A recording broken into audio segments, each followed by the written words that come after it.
Welcome to my channel people. Author link will be on description. Make sure to check it. In a village that was close to Konoha, people were currently cheering a wandering doctor that just saved a hopeless small kid from an unknown illness that was plaguing him for months, and they lost all hope in saving him. But then this doctor called Shino arrived at the scene, and to the disbelief of the villagers, he was actually able to treat the ill kid. Shino was an elderly man with long gray hair that flows out at the back and mutton chops connected to his beard of the same color. His eyebrows were thick and of a darker gray, but neatly trimmed. He also had yellow eyes with dark bags around them, and tear troughs under them, giving a somewhat stern look. He wore a black shirt with a white GI with brown and blue edges over it, and further a sleeveless red jacket with gold sidings over that, and simple blue pants. He also originally wore a dark red bandana, but the joyful and happy village was suddenly visited by three people. They were quite the terrifying trio that didn't come to share the villagers in their happy atmosphere. "Did you locate our target?" asked Fugaku to Mukai, whose left eye turned completely white and had many veins stretching out from it. "Yes, he's currently at the village chief's home. I must say, this guy's acting is perfect. If I didn't have enough information about him, I probably wouldn't have thought he was up to no good," replied Mukai while observing Shino's behavior intently without missing a beat. "That's good," said Fugaku to Mukai before he turned to Minato and said, "Minato, it's up to you to lead him to our trap. Don't worry, according to what we know, he's quite weak before he transforms, so catching him off guard shouldn't be a problem," replied Minato calmly, and Mukai and Fugaku quietly nodded at him before they both flickered away to where they laid a trap for Shino. Seeing them leave, Minato's eyes turned a shade colder as he looked at the location of the house where Shino was currently staying before he disappeared at a terrifying speed and appeared right outside of it, and he could hear the people inside having a huge celebration. "Shino-sama, this is a huge blessing for our village to have you visit us," said the village chief, bringing a frown to Minato's face. "That's true. If not for you, I can't imagine what could have happened to our son. Thank you so much," said a woman tearfully. Clearly she was the mother of the kid that Shino treated, and beside her was her husband that was also shedding tears of joy and thanking Shino for saving their son. Just why would such a person turn so evil when he can bring so much happiness, thought Minato with a frown before he suddenly disappeared from his position and appeared behind Shino, and before the latter or any of the villagers could react. Minato put his hand on his shoulder and they both immediately disappeared thanks to the flying thunder god jutsu. In a man-made cave that was filled with all kinds of seals for the purpose of restricting and suppressing. Minato suddenly appeared along with Shino, and Fugaku and Mukai, who were waiting for them, immediately activated the seals to completely immobilize Shino. Shino at first was disoriented by the sudden change in environment from Minato's jutsu, and then he was suddenly hit by a strong wave of weakness as well as he couldn't move at all as some dark chains held him in place. But the realization of having been kidnapped quickly reached his mind. What's going on? Was I discovered? How? Thought Shino before he started observing his surroundings, and his eyes landed on the trio that kidnapped him, causing them to constrict. Minato was hooded so he couldn't identify him, but he was terrified by the identity of the other two. What's the Hokage and the traitor Mukai doing together? Shino recognized Mukai because he even planned to approach him at some point and use the excuse of healing his son to get his loyalty, but then he suddenly disappeared and not much was known about him, not to mention that he then heard that Tsunade healed his ill son, so he gave up completely on those plans. But now seeing him along with the terrifying Hokage sent chills down his spine. Was my identity exposed? Impossible. I left no clues. Unless that snake sold me out. No, he wouldn't. He still desires my medical mastery and wouldn't give it up so easily. Not to mention, who in the hell is this hooded person? Was he the one that brought me here?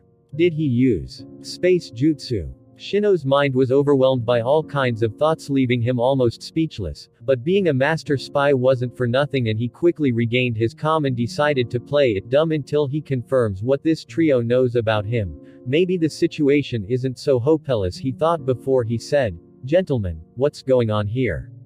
If you want my help, I would gladly provide it without any need for this." Fugaku's Sharingan was already active as he observed every change on this man's face, and he was surprised by how quick he regained his calm, and he couldn't help but think, this guy is really dangerous. Now I understand why Bakurio gave him so much attention.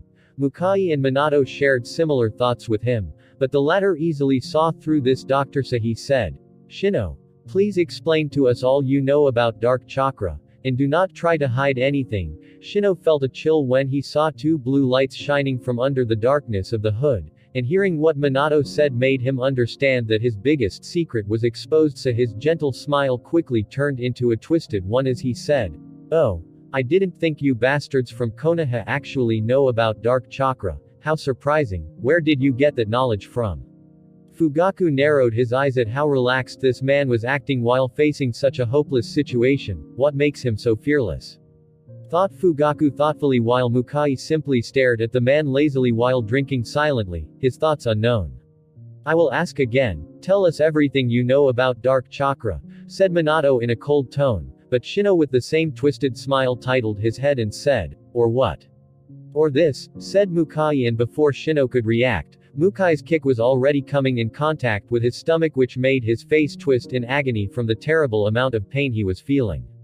Then, Mukai lifted him from his long white hair and said, "Now, are you going to explain?" Mukai could see Shino stare at him with a face full of agony, but that face suddenly changed back to the same twisted smile as the latter tried to catch him off guard and punch him, but Mukai calmly dodged it by tilting his head.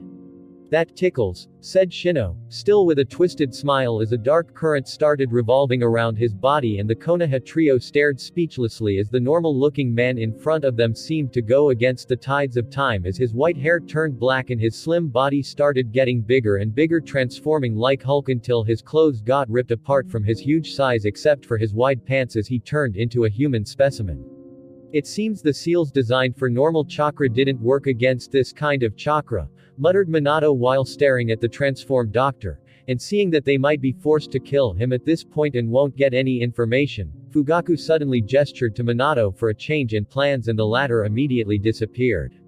"I can't wait to crush all of you Konoha bastards like a bug. Marvel at my greatness," exclaimed Shino before he rushed at Fugaku with a terrifying speed.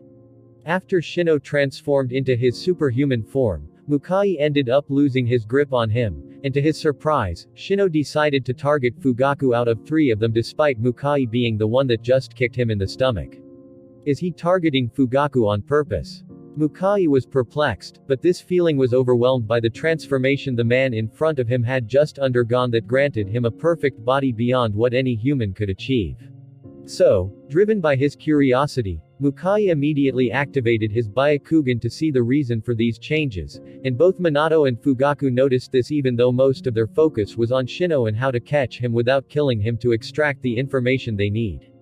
Then, just as Shino started engaging with Fugaku in close combat, surprising him with his immense physical strength and speed while Minato was laying a formation to trap him, Mukai's eyes suddenly narrowed as a hint of a cruel smile appeared on his face as he quickly disappeared from his position and appeared in front of Fugaku to block Shino's path, causing the latter to stare at him smugly and say mockingly, "What are you doing? You want to tickle me again?" Then, Shino stared at his shredded body before he glanced at Mukai again haughtily. "What's Mukai planning?" was the thought on Minato's and Fugaku's head as they stared at Mukai's cruel and playful smile and his activated Byakugan, and then they saw him suddenly move quickly and stab Shino with his finger in multiple places, yet the latter didn't even bother to dodge and seemed to be unaffected by his attack as the smugness on his face grew bigger and said, "Are you done?" Fugaku and Minato frowned at this, but they could see that Mukai's smile only grew wider as well, and before long, to their surprise, Shino's smugness turned into a frown, and then that frown turned into absolute horror as his huge body started to grow thinner and thinner, losing all his previous muscles and size. "What's going on?" asked Fugaku, who could see through his Sharingan that Shino's chakra was moving erratically, and Minato too could feel it as he reappeared and stood beside the two of them to observe what was happening closely. After some time, Shino deflated like a balloon and turned into an old man with an emaciated body with his hair turning white and started falling off to the point that he appeared that he might die at any moment, so Fugaku quickly asked Mukai with a frown, "What did you do to him?" Minato too was interested in this conversation, so he listened closely while keeping an eye on what was happening to Shino's body as dark chakra kept leaking out of it. Mukai simply shrugged at Fugaku before he pointed at Shino and said, "I noticed with my Byakugan that he uses his dark chakra through certain channels in his body, So I simply blocked the tenketsu points it uses, which stopped its flow, resulting in a backlash causing him to turn into this current form. This is probably what happens to someone who's reliant on dark chakra when they are deprived from it. Hearing his explanation, Minato and Fugaku's eyes narrowed and they couldn't help but frown at such a dangerous double-edged power, especially since they both understood immediately the terrifying point behind this feature, as Fugaku said with a cold look in his eyes. So this means that the users of this chakra are required to keep acquiring more of it every time they start running out of it, otherwise they would end up like this. What a vicious cycle, muttered Minato with a frown as he could tell that the man in front of him did many evil deeds to acquire this dark chakra, to keep his form and even use it for battle despite his identity as a doctor. Well, we still have many things to figure out from this man. Shall we start? Said Mukai to Minato, and the latter nodded in understanding as he started walking to Shino, who was screaming in madness while looking at Mukai. What did you do to me? Where's my power? No, this can't be possible. Our power is unmatched. But Minato ignored all of his crazy talk as he put his hand on his shoulder and turned to Fugaku and Mukai, saying, "Meet me at the other cave we prepared." Minato actually considered the possibility that their trap might fail, so he prepared another location just in case that could counter this kind of variation. The two of them nodded as they watched Minato disappear in front of them using his flying thunder god jutsu before they too quickly disappeared, heading to the cave they prepared to interrogate Shino. Once there, they found the old and emaciated Shino tied to a pillar screaming all kinds of nonsense as Minato started putting custom seals all over his body to restrain him even more, since he had an idea now how this dark chakra worked. This was to prevent any other accidents from happening, accidents such as him taking his own life, leaving them with nothing to gain. And seeing that the two of them arrived, they finally started their interrogation, asking all kinds of questions: who he is, where did he get this power and learn how to control it, which hidden village or organization this guy belonged to, and so on. Yet every time they got no information from him as he kept staring at them with a disturbing crazed smile.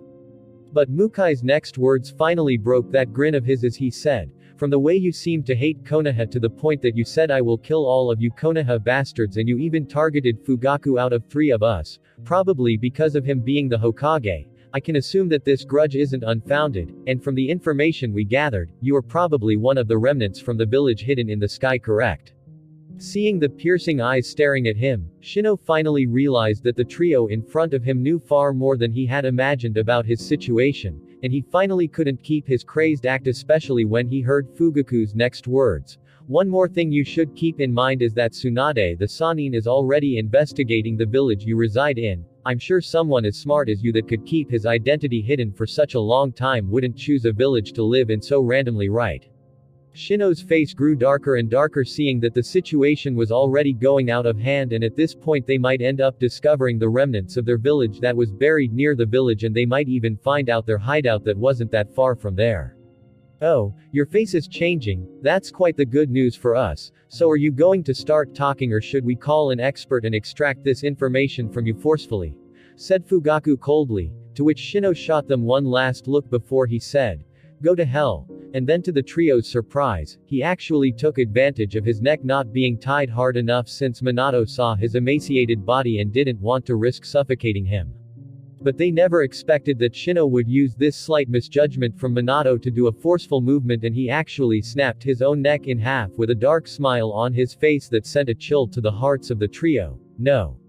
yelled Fugaku, trying to stop this, but it was too late, because soon enough, Shino stopped breathing and they couldn't detect any signs of life from his body even when using the Byakugan and the Sharingan. Meanwhile, earlier in the Land of Fire, Tsunade, who was blindly investigating the Land of Sky and if they had any remnants after hearing that they were related to the death of her grandpa, suddenly felt a device that Minato gave her vibrating. This is that communication device Minato gave me. What's going on?" muttered Tsunade before she injected her chakra into it, and she could hear a familiar voice coming from it. It was Fugaku's voice. "Tsunade, we found information about the Land of the Sky." Hearing this, Tsunade's eyes began to shine brightly as she quickly responded, "Tell me everything," and Fugaku obliged as he started telling her everything Mukai told them about Shino and Cloud Village. "A doctor. Cloud Village, huh?" muttered Tsunade with an unreadable look in her eyes as she started making her way towards Cloud Village. while Tsunade was making her way to Cloud Village to further investigate Shino's identity. Back at the cave where the monster trio were interrogating Shino previously, there were no more sounds as the three experienced ninjas kept looking at each other silently with their backs tingling with chills as they observed the lifeless body of Shino smiling at them with a crazed look in his eyes and a twisted smile on his face, a smile even more twisted than his own neck. Seeing that their only lead might be lost and their situation was getting more and more awkward, Minato decided to break the silence and ask the duo with him again, "Are you guys sure that he's dead?" Hearing this, Fugaku shook his head with a dark look in his eyes and responded, "I'm certain."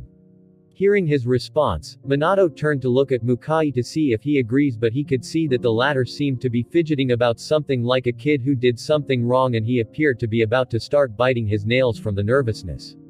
So, curious, Minato couldn't help but ask him, "Mukai, is everything okay?" Seeing that Minato was addressing him directly, Mukai finally woke up from his daze and responded with a forced smile. Bakurio said to bring him back alive and appeared to have some plans for him. "I need to report this to him." Seeing the pitying looks Fugaku and Minato were casting him, Mukai grew more and more nervous, but he steeled his resolve and took out his communication device, and started injecting chakra into it to call Bakurio.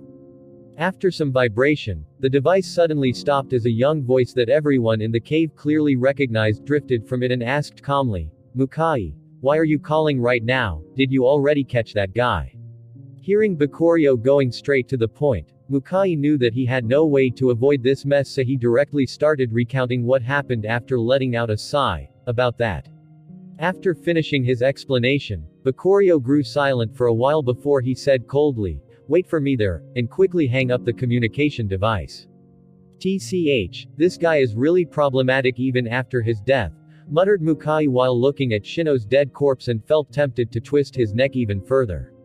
Meanwhile, on the other end of the call, Bakurio could be seen staring coldly at the air before deep in thought before he decided to exit Orochimaru's library and went to find Kurama, who was currently toying around with Kimimaro, to pass some time. And after he got his ride, they quickly started heading towards the location of the monster trio in a terrifying speed. Somewhere else, in the east of the Land of Fire, Tsunade had just arrived to Cloud Village. To her surprise, she found that it wasn't that easy to access for normal people, and she had to go through many vegetations and rivers before she arrived to her location.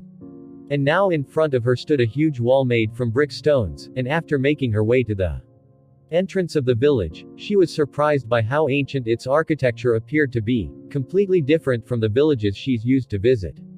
The most surprising thing she found out is that the village was built on top of a hill, so after crossing the entrance, which was simply an opening in the stone wall, Tsunade encountered a plaza, and to its right were stairs made of stones as well. Those stairs led to higher grounds, and there were many levels where the houses were built, and at the very top of the hill, she could see a bigger than normal house there whom she guessed belonged to the village chief. So, under the gazes of the villagers looking at her curiously, Tsunade started making her way up the stairs to get the information she needs. However, before she could even get to the house, some children who were playing around couldn't help but approach this blonde stranger curiously and ask, "Big sister, where are you from?" Tsunade looked down at the kid that asked her this question, and she noticed that it was a little girl with long black hair, and around her were two other girls, one of which had short black hair and appeared to be slightly younger than the first one, while the other one had reddish brown hair and thick eyebrows as well as blue eyes. However, Tsunade noticed that her skin appeared slightly sickly, and from her expertise she deduced that this girl was probably ill for a long time and started healing just recently, making her think that she might be related to that Dr. Shino. So, she calmly looked at them and replied, "I'm from the village hidden in the leaves. I came here looking for a doctor called Shino to ask him for help. Do you guys have any idea where I can find him?"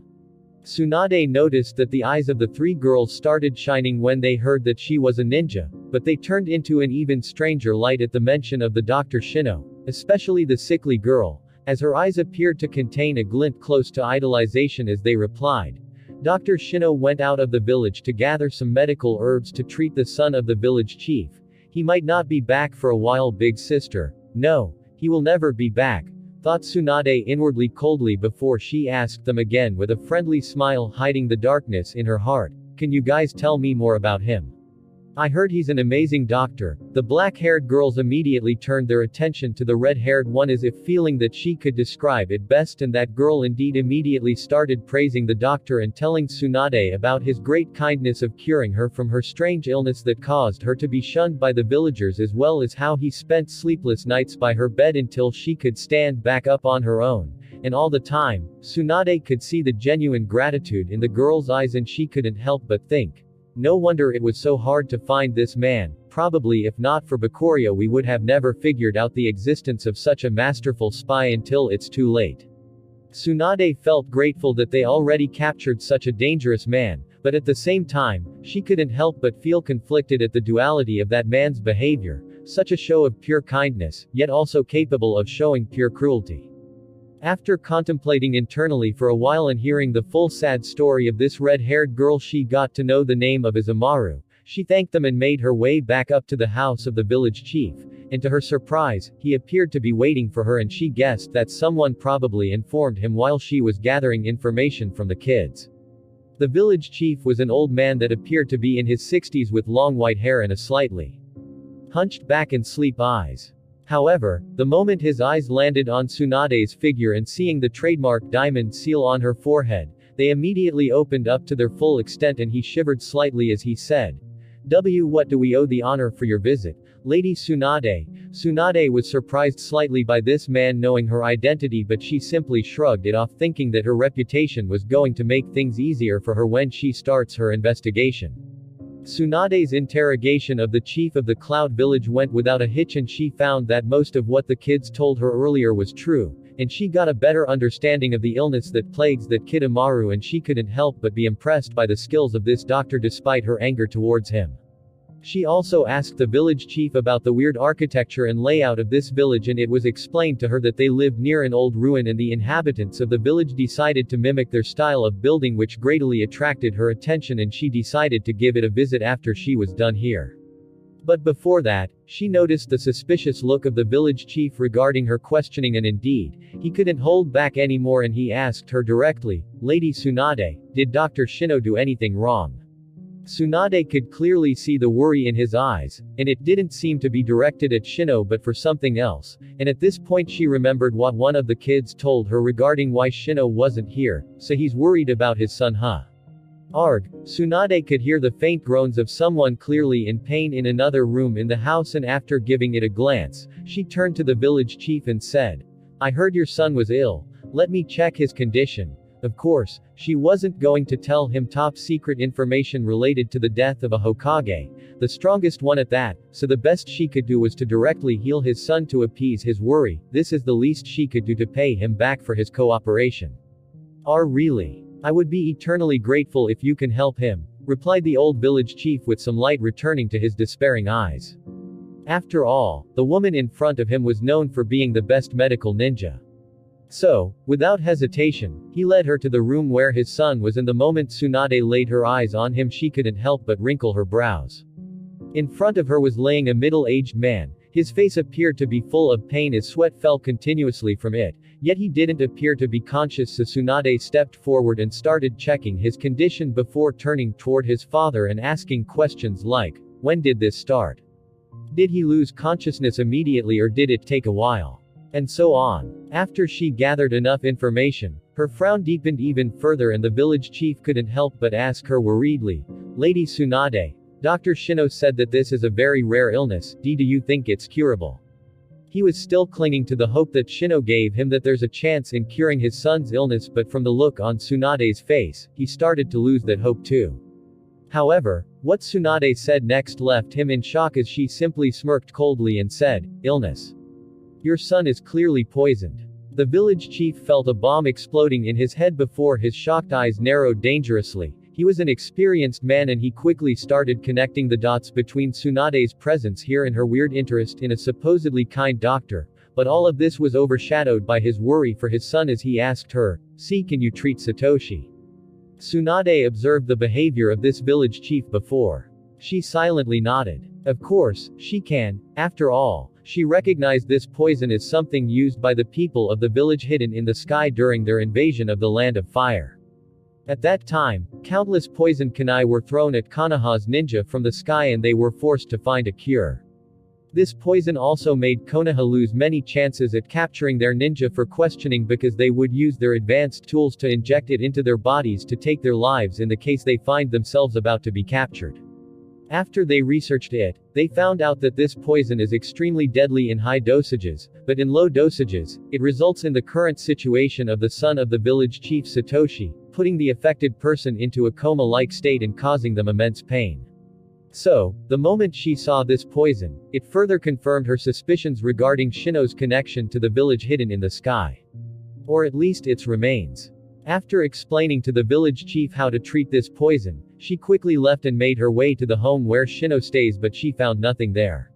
So, she made her way to the ancient ruins near the village hoping she could find more clues there. Meanwhile, inside a cave, the trio consisting of Minato, Mukai, and Fugaku suddenly started hearing the sound of explosions coming from the distance, and they couldn't help but look at each other seriously since they could tell that something dangerous was approaching. However, after Mukai did a quick investigation with his Byakugan, his serious expression immediately went back to his laid-back look before telling the other two, "That troublesome kid and his rider here, TCH, Minato and Fugaku could see the clear jealousy in his eyes and they couldn't help but show a faint smile, and before long they felt something stop in front of the entrance of the cave before it entered, and soon after they could hear the echo of footsteps before the figure of a boy in an orange fox appeared in front of them. The kid of course was Bakurio and he immediately shot Mukai a cold look causing the latter to shift slightly behind Minato while waving his hand at him. "Yo, Bakurio. You came quick." Bakurio simply ignored him before he turned his attention to Minato and Fugaku and shot them a faint smile as he said, "It's been a while huh?" Minato and Fugaku exchanged greetings with him before they quickly turned their attention to Shino since this wasn't the time for a reunion. "What do you think, Bakurio?" asked Fugaku since he felt Bakurio had an idea in mind if he asked them to wait for him before they take any further actions. "I'm going to try something," replied Bakurio as he approached Shino and confirmed first with his 3-tomo Sharingan that there were no traces of life in Shino's body before he suddenly closed his eyes and started concentrating. The other three didn't know what he was doing but they didn't disturb him and simply watched calmly. However, they suddenly saw Bakurio open his eyes with a smirk on his face and a playful look in his eyes as he said, well, I never thought someone could be capable of such a thing, this is amazing." The trio had questioning looks as they looked at Bakurio not understanding what he was talking about, and Mukai wasn't one to overthink things when he could directly ask, "What are you talking about?" Minato and Fugaku as well were attracted by his comment but they simply saw Bakurio's smirk widen as he pointed at Shino's dead body and said, "This guy is alive, and whatever jutsu he's using to fake his death can actually hide even from the visual abilities of the Byakugan, how could this be anything less than amazing?" The trio's eyes widened in surprise and they couldn't help but check again with their different abilities only to come to their first conclusion that he was dead. This was a weird phenomenon, because despite all the medical knowledge Bakurio learned from Tsunade and Orochimaru, he still couldn't find any traces of life in this man's body.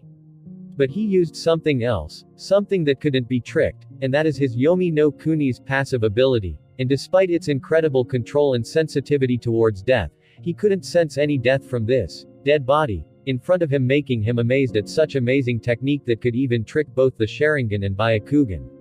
In fact, at first he was even ready to use Yomi no Kuni and summon this doctor's soul, but now it didn't seem to be necessary.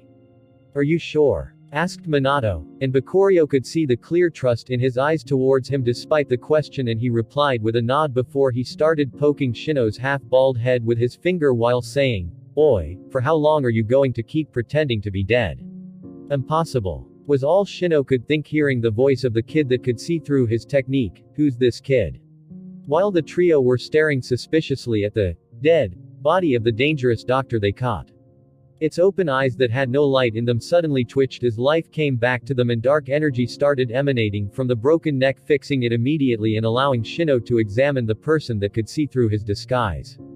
To his surprise, just as the voice indicated, it was only a kid, and after examining him carefully, he remembered a certain piece of information he gathered while collecting information in Konoha, information about a certain genius appearing in the Uchiha clan. "So this is Just as Shino was lost in thought, Bakurio smirked at him and said, "Oh, how come you stopped playing dead?" Meanwhile, the trio were startled by this outcome and quickly put their guard up again as they looked at the doctor coming back to life out of nowhere. TCH, we were almost tricked. Mukai clicked his tongue while Minato and Fugaku simply observed coldly. Shino shot Bakurio a frown remembering what he felt just moments ago, a terror that rose from the deepest part of his soul telling him that he was going to experience a fate worse than death if he didn't wake up right away. That's why he didn't think the kid was simply bluffing. Of course, that feeling was intentionally made by Bakurio with some simple emotional manipulation. It's not good to ignore someone when they are talking to you. Sigh. So old yet have no manners, said Bakurio in a mocking tone that finally got a reaction from Shino as he gritted his teeth and said, "What do you want?" Bakurio put on a pondering look before he replied, let's try asking something simple, how did you fake your own death?" Many thoughts flashed through Shino's eyes, and Bakurio quickly cut him off with a cold look. "You lie. You die. Believe me, I have many ways to find the information I want." Shino could clearly tell thanks to his great experience, the little monster in front of him wasn't lying, so he let out a long sigh and his primary desire turned into preservation of his village. It's thanks to the body revival jutsu. This jutsu takes advantage of the dark chakra and allows the user to fake his death. It's also the reason I could push my body to a superhuman level, as it also grants great regenerative abilities. Oh, Bakurio shot him a playful smirk before he said to the trio beside him, "Tempting, isn't it, guys?" They were smart enough and didn't need his reminder as Mukai turned to him with a similar smirk as he said, "Indeed, I wonder why this hostage would go to such great length to explain that this jutsu has other uses." Shit. They could easily tell, thought Shino, distressed that his plan in showing how valuable his knowledge was might not work as he's intending, and that was confirmed when he heard the kid say, "Are you guys interested in something that could be nullified by a Byakugan or Sharingan user? Seems pretty useless to me." Bakurio was hinting at the fact that Mukai can easily disable Shino at his peak form thanks to his Byakugan and hitting his Tenketsu, and from what they told him about their fight, he concluded that the Sharingan could do the same, although with less precision. So right now, he was purposefully undervaluing Shino's worth to get him to spill more information. After all, he wasn't sure if they could use mind-related jutsu to get the information they wanted. HMPH, Shino snorted at this before he said, "It can also increase the lifespan of its user." Bakurio looked at him thinking, well, this is interesting. It seems this is why it's so attractive to these people, huh? Well, we can talk about that later. Now I want to ask you this. What do you know about the death of the first Hokage? Bakurio's eyes had a terrifying glint, as this was also something that concerns his life. Shino seemed surprised by this before his eyes suddenly dimmed and he started to hysterically laugh to the dismay of the people present before he said with a mocking grin, "Well, your great Hokage bit more than he can chew, duh." Before he could finish his talk, Bakurio smashed the wall of the cave right beside his head, causing it to cave in, showing the people present what could have happened to Shino before he said, "Please elaborate more. I'm all ears," and his murderous aura kept getting higher and higher, suffocating Shino, who was its main target, until a hand landed on Bakurio's shoulder, calming him down slightly. Bakurio nodded at Minato before turning back to Shino, who was sweating bullets and being understanding what kind of monsters they provoked. A monster that had no mercy in his eyes towards him or his village, so he said, I will tell you, but with one condition." "Sure. You can ask of anything as long as it doesn't concern the village hidden in the sky," said Bakurio with a dark smile, making Shino shiver slightly before he gained back his calm. "I can't let these people discover the village and disrupt our plans. I'm the only survivor of the village, so of course, my request isn't about that." Shino let out a remorseful sigh before he said, "Please just make sure that the little kid I've been taken care of, Amaru, would be cured of the rest of her illness. I'm sure Konoha has the capabilities to do this much. Hopefully this will buy us some time and the other people will notice my absence and lay low for a while," thought Shino. "Oh, playing the emotional card. Won't work here, buddy," thought Bakurio before he said, "Sure, that's not a problem. Now answer my previous question." Shino let out a sigh and was about to speak, but he was suddenly interrupted as Bakurio said, "And I can tell if you lie or not. Just a friendly reminder." Shino's mouth twitched slightly before he decided to tell them the truth. "Darkness is everywhere. we simply found the way to manipulate it. As for Hashirama Senju, the greatest ninja of his time, I'm not sure how he died exactly. All I know from our ancestors is that he visited a forbidden ground that only the hosts of Zero Tail could find. The rest you probably know better than I do, since he died in Konoha, Zero Tail. Many conjectures started racing through Bakuryo's head. He knew what Shino said was true, and the rest of the people with him could also tell from his reaction, but Minato's eyes narrowed slightly before he said, "You said you found the way to manipulate it, how exactly?" Shino's face had no reaction to what Minato said, but Bakuryo could feel that his heart was in turmoil and refocused on the conversation. Of course, we used the Zero Tail as a converter. It can absorb negative emotions and transform them into dark chakra, and with time, a select few of us also mastered how to do the same. However, we could never reach the efficiency of the Zero Tail, said Shino calmly. At this, Minato simply smiled and said, "I see. Well then, please enlighten us how this Zero Tail came to be. It seems like I've been ignoring the talent of the people around me, huh?" Bakuryo shot an appreciative look at Minato as he remembered that, while he has a system to rely on, the people around him reached the peak of this world purely thanks to their own talents, so they should never be underestimated. After coming to this realization, the ego he started to shrink slightly, and as he turned to look at Shino, his eyes widened in surprise because just when this doctor opened his mouth and decided to answer, his face suddenly went stiff and his dim eyes dimmed even further.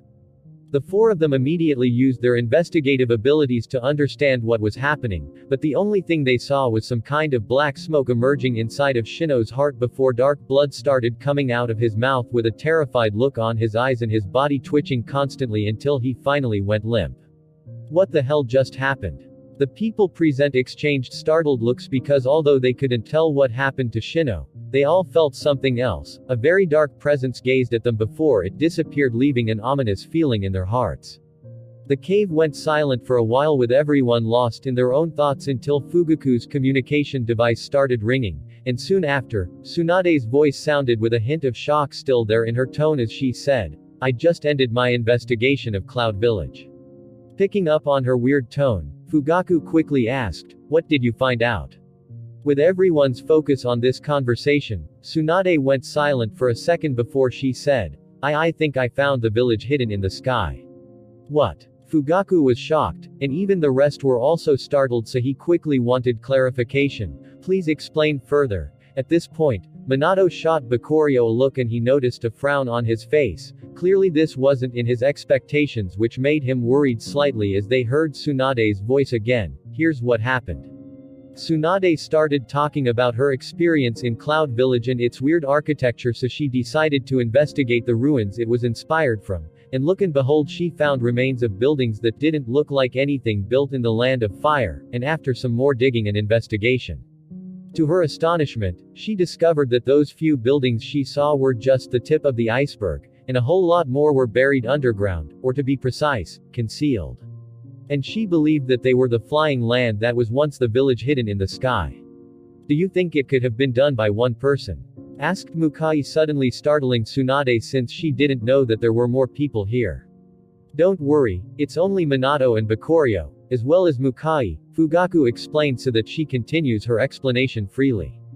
"Bakuryo and Minato are also there," thought Tsunade inwardly before she continued. "Yes, I don't think it's possible for him to do it on his own because the scale is simply too big, and to hide such a huge mass before we discover it means that it was done through the effort of many ninjas. Sure enough, there are still many ninjas from the village hidden in the sky lurking around, but why's Bakuryo still frowning? Is it because of the way Shino died?"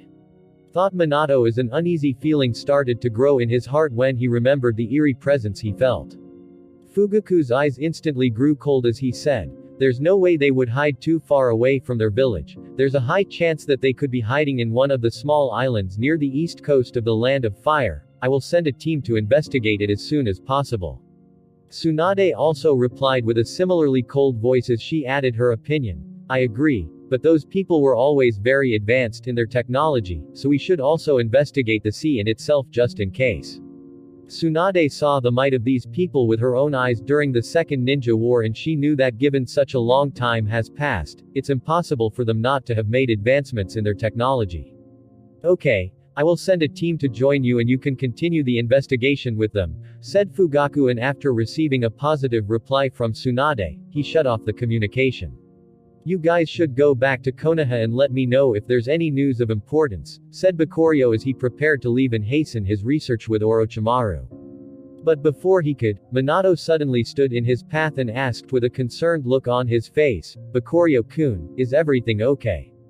This caught the attention of the rest and Bakurio couldn't help but let out a sigh, thinking it was hard to hide his emotions with Minato around, but he knew the guy was simply concerned about his well-being, so he smiled at him to ease his worries before he said, we need to get stronger. I don't think we will find our answers with these people that could only remain hidden and cowering in fear. Fugaku narrowed his eyes at this as he asked, what do you mean? Looking at him, Bakurio simply shrugged and said, it's clear as day that they are disposable pawns someone's using, and a similar situation to Shino's would occur again if wanted to investigate the Zero Tails origin, and even if we find who's behind all of this, I don't think we stand a chance against him since even Hashirama failed. So, for the time being, you guys should focus on getting stronger. After all, this guy's soul was directly erased in an instant, thought Bakurio, but he left it unsaid.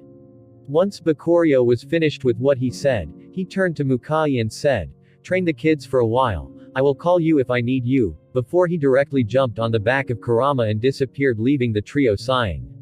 This brat is getting more and more annoying, said Mukai with clear annoyance in his voice, although it wasn't clear what it was directed at before he nodded at the other two and disappeared back to Konoha, leaving them to discuss the next plans.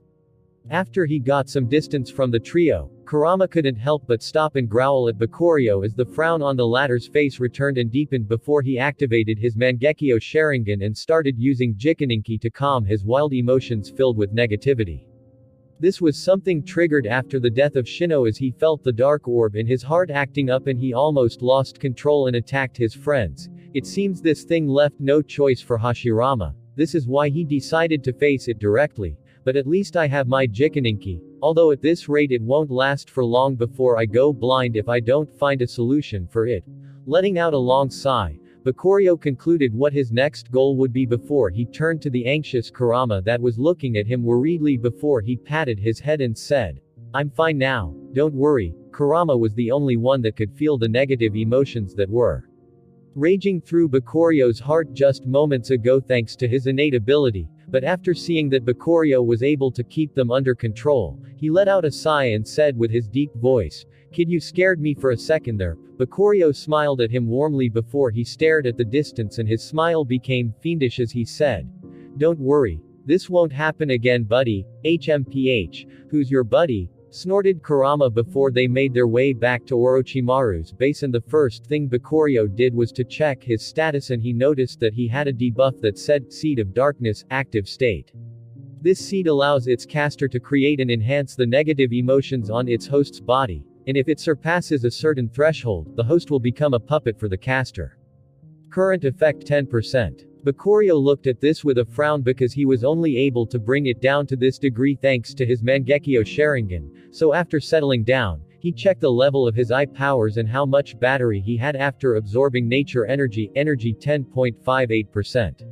Eye of Insight level 65, Eye of Hypnotism level 67, Yomi no Kuni level 41, Jikaninki level 34, Susanoo level 31. This should be enough for some leveling, thought Bakurio before he settled on his training room in Orochimaru's base and made a new save point and started to focus all of his attention on leveling his Jikaninki by using its full power to destroy the Seed of Darkness in his heart that grew slightly bigger than the last time he saw it during the war. Then he would go back in time and keep on doing this over and over again until his system's energy reserves reaches 5%, at which point he would stop and starts refueling them with both his chakra and nature's chakra, which enhanced his nature's mastery in the process. This went on for a whole week, during which Konoha's investigations were advancing, but unfortunately at a slow rate, because if there's one thing Konoha lacked, it's elite water-style users. However, after 1 week, Bakurio's effort finally paid off, as his Jikaninki finally reached level 100, but just when he thought he was going to be able to level it beyond level 100, something he never experienced happened to him. A quest appeared out of nowhere. Skill Advancement Quest. Kill and absorb a creature that can manipulate emotions. Reward.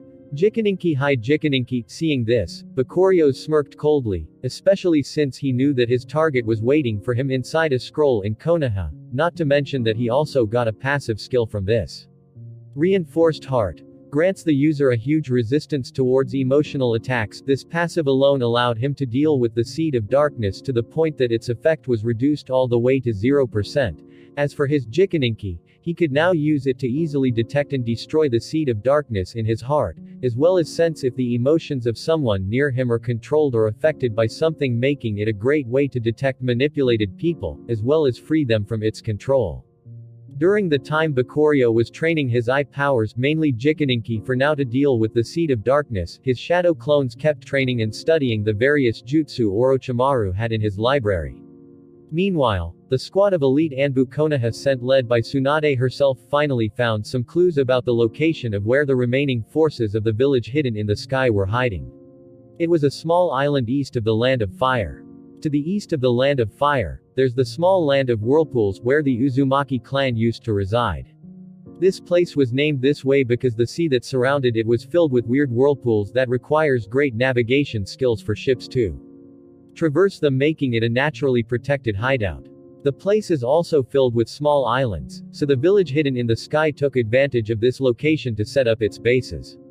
Tsunade's squad discovered that these ninjas took it a step further and only had very few well-hidden sentries to keep a lookout on the situation on the surface of the island. As for the rest of their forces, they were all hiding in a cave that can only be accessed from an opening that was hundreds of meters below the water surface. This made it very hard to find them, but not impossible with the variety of skills and bloodlines the ninjas of Konoha had in their arsenal.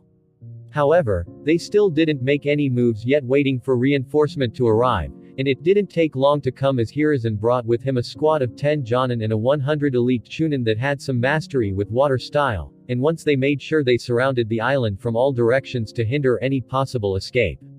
Tsunade finally made her move and started infiltrating the island with the Anbu squad that had a certain Kakashi as well as Shisui and Itachi in their ranks.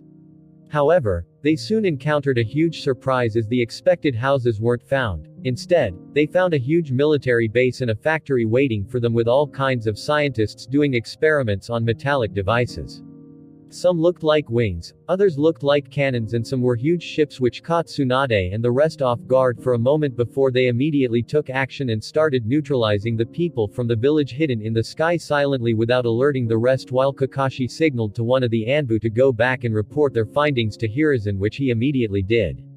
Back at the surface, Hiruzen received the news about the base and immediately frowned. "Don't tell me, this is just one of their hideouts." With this conclusion, he immediately gave orders for his people to enhance their focus in case someone tries to escape, or signaled to the rest of their enemies what was happening.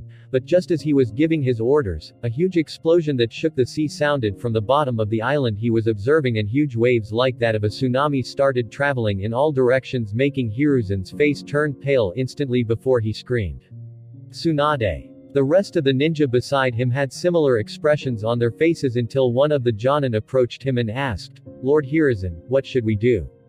Hearing him, Hiruzen was brought out of the shock of possibly losing one of his dear students and some of the greatest talents in Konoha, and immediately ordered, "Send people to search for them immediately and prepare a squad of medical nin to stay at the ready." "Yes, sir," said the Jonin before he disappeared to follow his orders, leaving Hiruzen to mutter to himself, "What kind of craziness is this?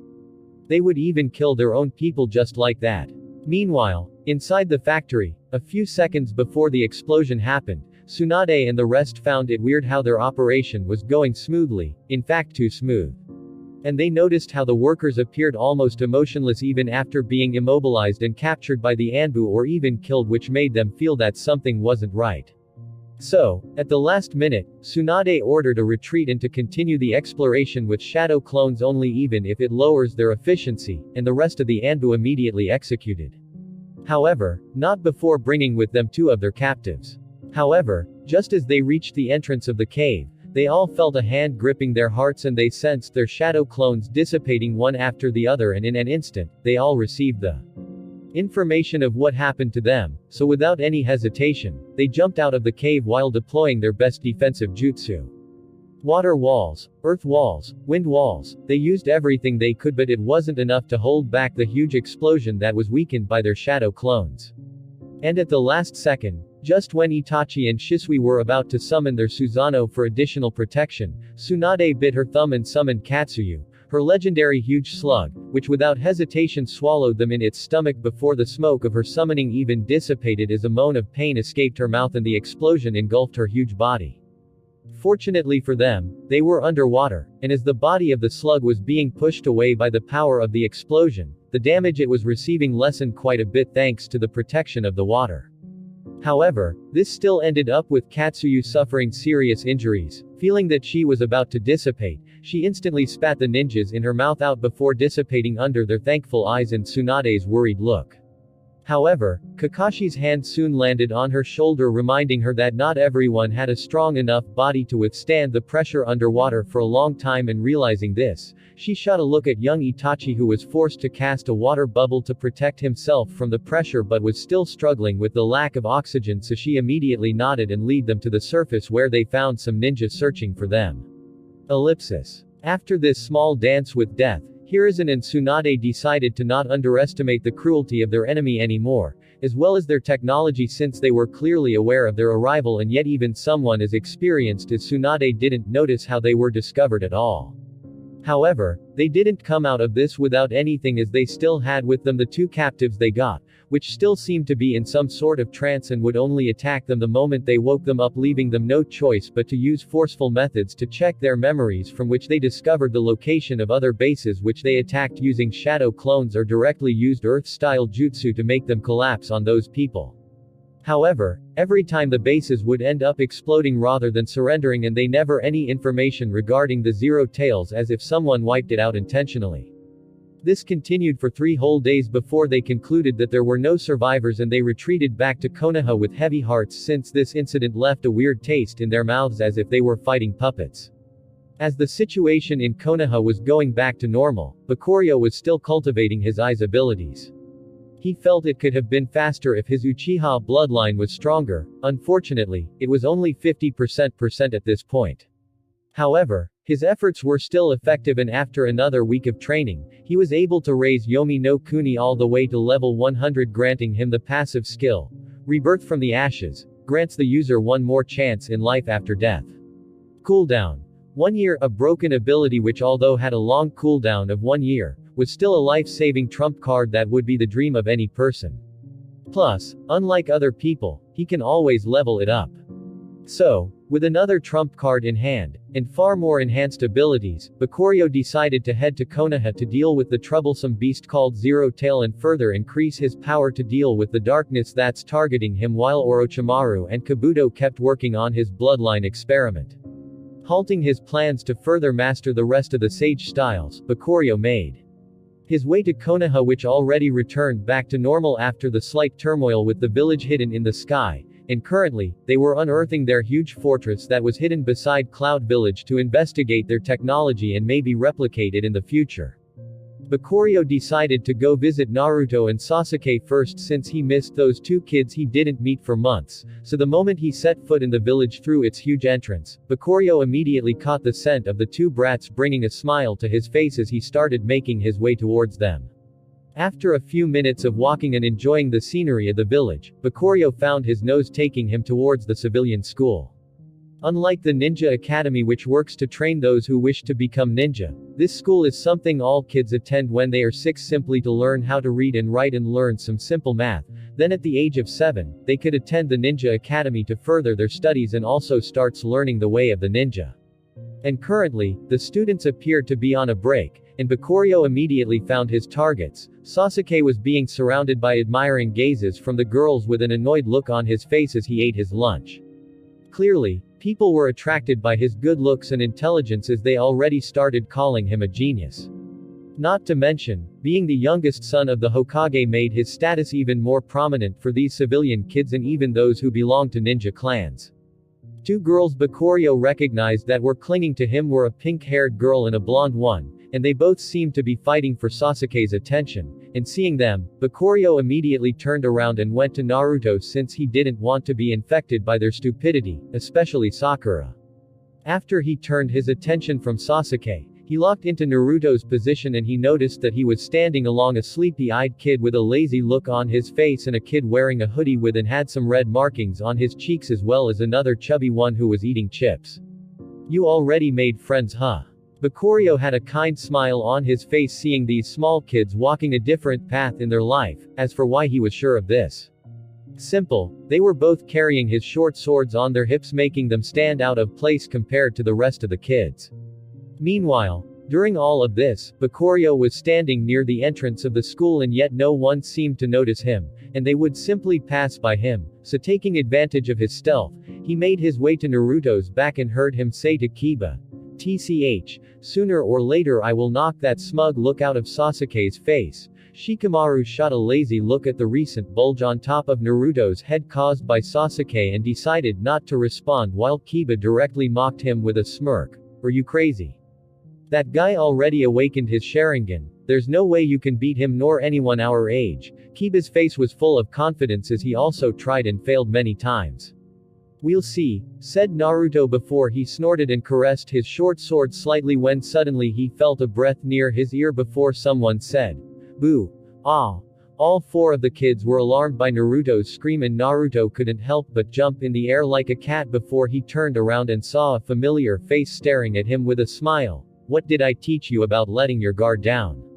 This scream not only alarmed Naruto but also the rest of the kids in the courtyard and it also attracted Sasuke's attention who had an excited look on his face when he saw the cause of this commotion prompting one of the girls surrounding him to ask with a curious face, "Sasuke-kun, who's that black-haired kid?" Bakurio was wearing a black outfit and a black cape that covered all of his body which contrasted with his creamy white skin. All of these were items he received from killing monsters during his time training with Jiraiya and enhanced his attributes greatly.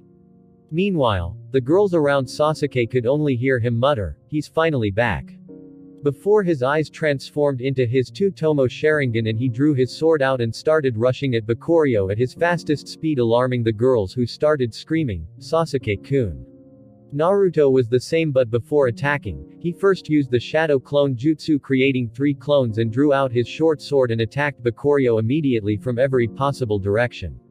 "What's going on? Is this kid an enemy?" mumbled Shikamaru to Choji beside him but he only received a worried look as the chubby kid replied, "I don't know, TCH we need to call the adults or someone might get hurt."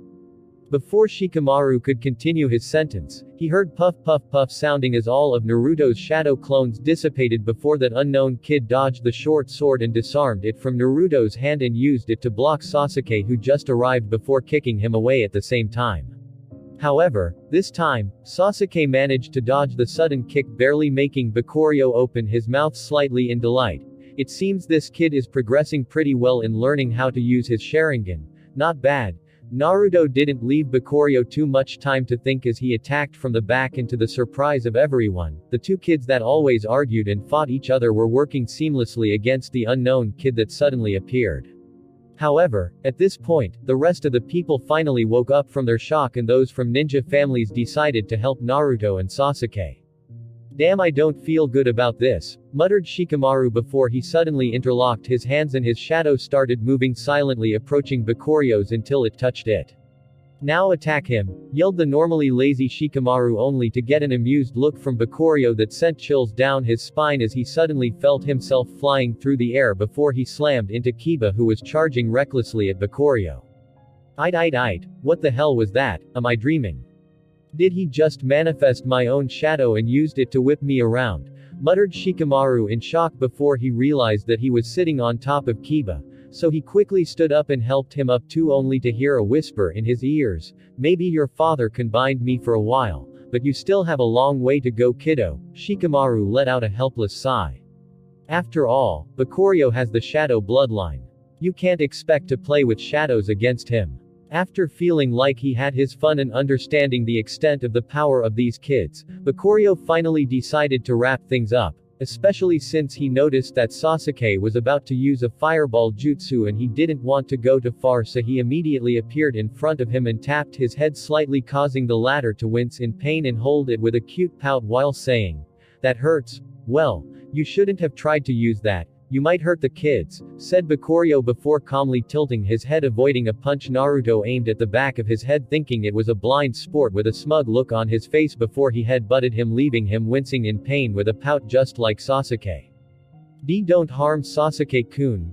Don't harm Naruto. Two scared voices rushed to stand between Bakurio and the kids. It was surprisingly Choji and Sakura, and other kids followed after them, bringing a smirk to Bakurio's face as he flicked their foreheads, slightly surprising the two as he said with a smile, "Why would I hurt them? They are my little brothers, eehhhhhh." All the kids had shocked looks on their faces while Naruto and Sasuke had bashful smiles, and while this was going on, Bakurio shot a look at a Jonin that was keeping tabs on what was going on, and the latter responded with a nod before he disappeared, while inside he was wondering, this little monster actually discovered me so easily.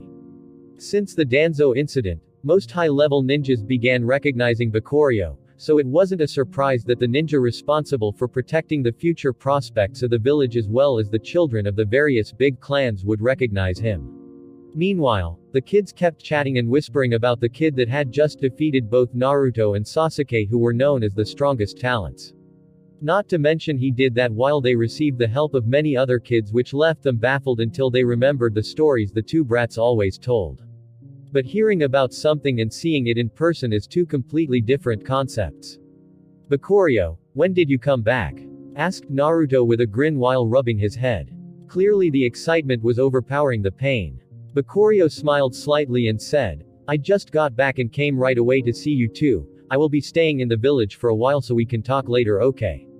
Sasuke and Naruto pouted slightly when they saw that he had other business to attend to, but they were relieved when they heard that he will be staying for a while, so Sasuke said, "Let's have another rematch later." "Sure," replied Bakurio, only to hear Naruto saying, "I want to have some ramen instead," which made him chuckle before rubbing their heads slightly, healing their bumps before disappearing towards the direction of the Uchiha compound to meet the rest of his friends. Kurama was already waiting for him there. And the moment he left, the kids finally recovered from their shocks of finally seeing the legendary Uchiha prodigy and quickly swarmed Sasuke and Naruto with all kinds of questions, bringing an embarrassed look to their faces. Shikamaru watched this scene with a lazy look on his face before he decided to skip the rest of today's classes and went back to the Nara compound instead and entered his family's house and found his mother preparing lunch. "Oh Shikamaru, how come you are already back?" asked Yoshino Nara. His mother, she has long, dark brown hair that was kept in a low ponytail with 3 strands framing her face, fair skin, and dark eyes. She was wearing a pink blouse and a dark-colored skirt along with an apron over it and a pair of simple hoop earrings. "Nothing much, Tilda is father home," replied Shikamaru lazily, and his mother immediately noticed that he appeared to be lost in his own thoughts, something that couldn't escape his mother's instincts and strategist mind, so she approached him with a ladle still in her hands and responded, "He's in his office, what's wrong? Did something happen?" Shikamaru was slightly surprised by how observant his mother was before he replied with a forced smile while rubbing the back of his head, "No, nothing. I just want to talk with father." His mother squinted her eyes at him, making him flinch slightly before she rubbed his head gently and said, "You really took your father's personality, huh?" before she turned around and continued cooking. Shikamaru was confused but decided to go find his father for answers, so he directly entered his office room without even knocking, prompting a glare from Shikaku, who was sitting on his desk and reading some documents about the recent discoveries from the unearthed former flying fortress of the village hidden in the sky, as well as keeping tabs on the movements of the various hidden villages. And one news in particular caught him by surprise, which was that the aggression that the village hidden in the rocks had towards their village seemed to lessen slightly recently, leaving him confused. If only he knew about Bakurio's face-off with Onoki. "It's too tiring to knock when you can just walk in," said Shikamaru lazily, which made his father sigh helplessly at his son, who was the most talented clan member and in turn inherited their greatest trait: laziness. Sigh. "So what's going on?" asked Shikaku, surprising Shikamaru again as he could also see through his muddled thoughts. "Can they both read my mind or what?" thought Shikamaru in annoyance, and this time he didn't hold back and started recounting what happened to his father, who the moment when he heard about the boy's appearance, seemed to lose interest and kept his gaze on his paperwork while listening to Shikamaru with a lazy look on his face. "Like father like son," Shikamaru ignored this and continued his narration and ended up saying, "So father, is that kid really our age?" Hearing this, Shikaku turned to his son and asked, "Is that really what you want to ask?" Shikamaru went silent for a while before he said, "Did you know that he could use our clan's jutsu?" Shikaku put on a pondering look before he responded with a sigh, "I do, but what he uses are advanced techniques that even our clan members find hard to use." Hearing this surprised Shikamaru, so he asked again, "How strong is he?"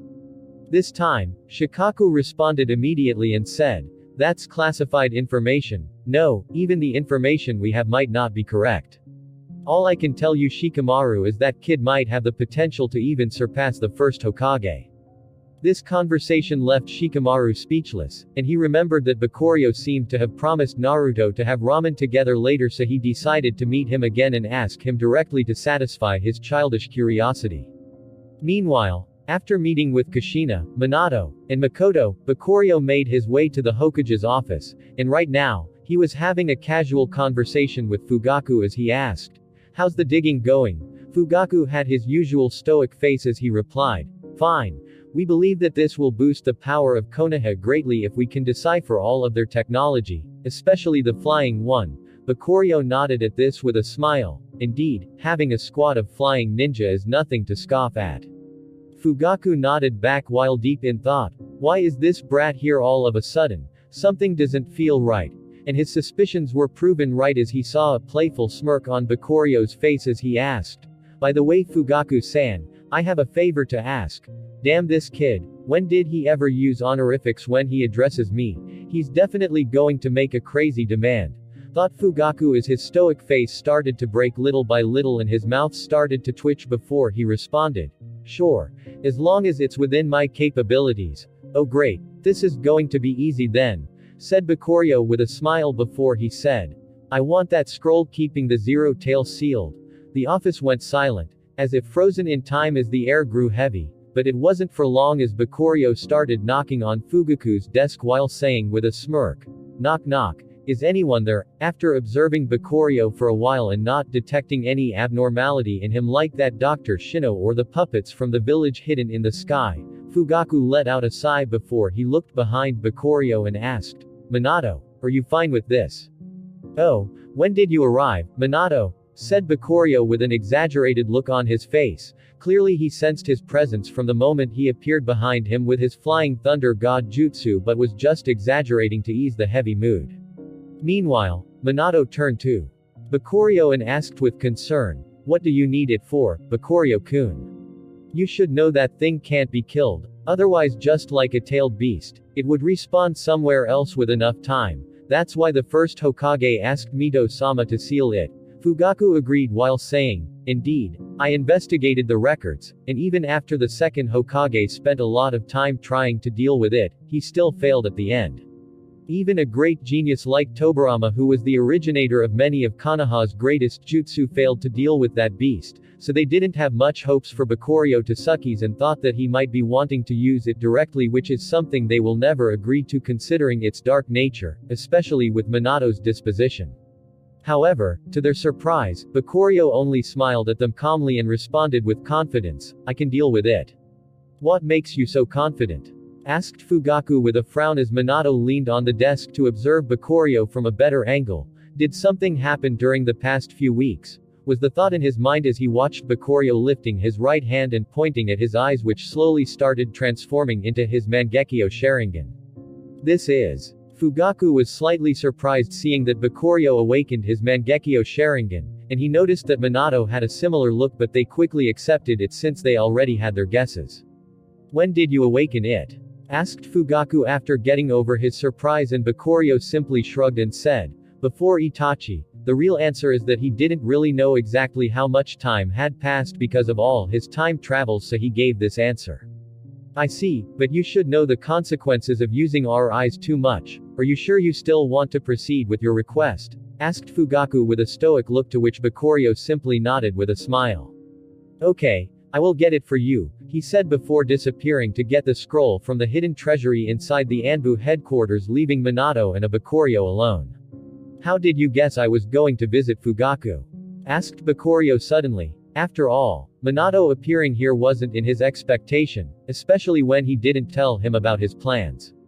However, the latter simply shrugged and said, Kushina kept nagging me about you not staying for a longer time, so she kicked me out of the house saying if you don't bring Bakurio home, you better not come back, so I rushed searching for you. Bakurio couldn't help but let out a chuckle as this couple warmed his heart and said, that's indeed something Kushina would say and do, and a good excuse to hide your worry for me. Unfortunately for you, Minato, I could sense it very clearly, and these senses brought too many unwanted surprises for me. In the past, Bakurio had to use the full power of Jikaninki just to locate the seed of darkness in his heart, especially when it was in a dormant state.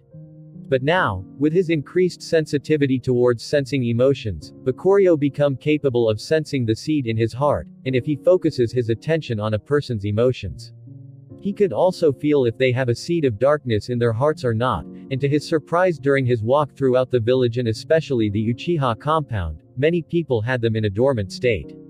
Those seeds were mainly found in ninjas, but not every ninja had one. For example, Minato's heart was a clear white unblemished by any impurity, but not everyone was like him, and unfortunately, even someone like Fugaku had one and Bakurio couldn't help but start making some conjectures.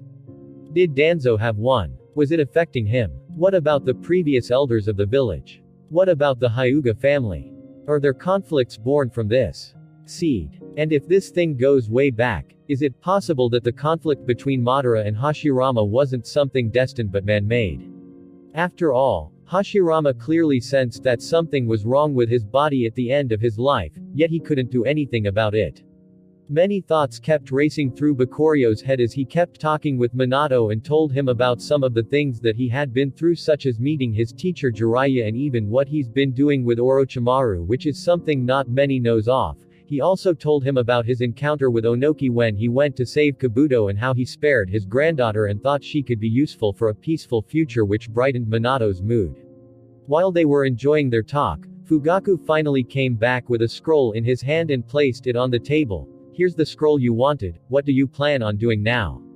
Hearing this, Bakurio had an intrigued look on his face as he picked the scroll and unfolded it, seeing the hundreds of seals that converged in the middle like chains that held a dark closed eye-like print.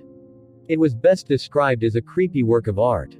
Bakurio smiled wildly before he said, the plan is simple. Before he ripped the scroll in half, to the shock of both Minato and Fugaku and the trio, witnessed as a closed eye slowly rose from the print before it opened slightly, showing a hideous bloodshot eye underneath its eyelid filled with pure evil, and it immediately started growing tentacles from its body as a voice sounded in their ears. Humans, you will never get the chance to seal me again.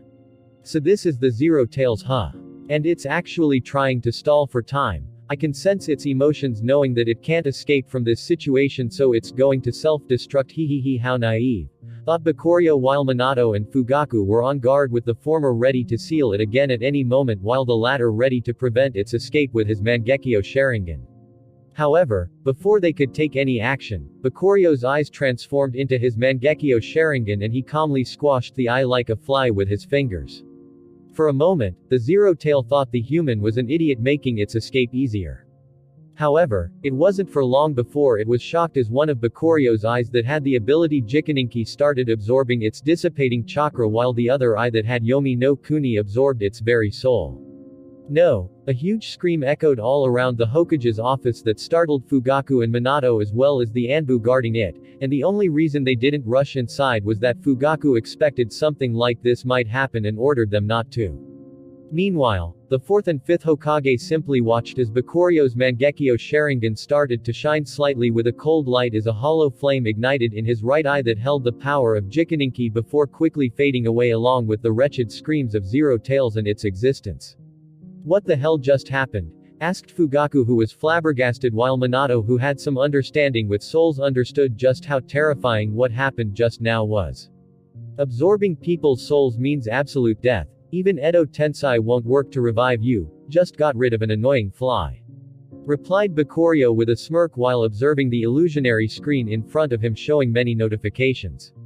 Skill Advancement Quest. Kill and absorb a creature that can manipulate emotions. Reward. Jikaninki Hide Jikaninki completed. You gained the skill Hide Jikaninki level 1 skill advancement quest. Kill and absorb the soul of 100 living creatures that have Jonin potential or higher. Reward. Yomi no Kuni High Yomi no Kuni. Current progress. 1/100th High Jikaninki Level 1. Allows the user to manipulate and observe emotions in various ways. Cost 1000 chakra per use and 1% to eyesight. This is the previous Jikaninki for reference at level 1. Jikaninki level 1 allows the user to manipulate and observe emotions in various ways. Cost 1000 chakra per use and 10% to eyesight. Good. With this, my eyes became far stronger, and the cost of using them regarding my eyesight is even lower. Not to mention how my passive increased even further, and now it doesn't require the same level of focus to sense those dormant dark seeds. While Bakurio was thinking about his improvements, another notification appeared that greatly surprised him, but he was cut off from his thought before he could read its full description. Annoying fly, you say. Fugaku let out a helpless sigh because this is something even the previous Hokages couldn't find a way to deal with. I just hope you don't use that ability too much, said Minato, and understanding what he meant, Bakurio nodded seriously at him and said, don't worry, I will only use it in similar cases to this one. That would put my heart at ease then, replied Minato with a sigh before sensing that the people were worried too much and might come inside the office despite Fugaku's orders, so he immediately teleported away to keep his identity hidden while telling Bakurio to come home soon. Thank you for listening guys, see you in the next part.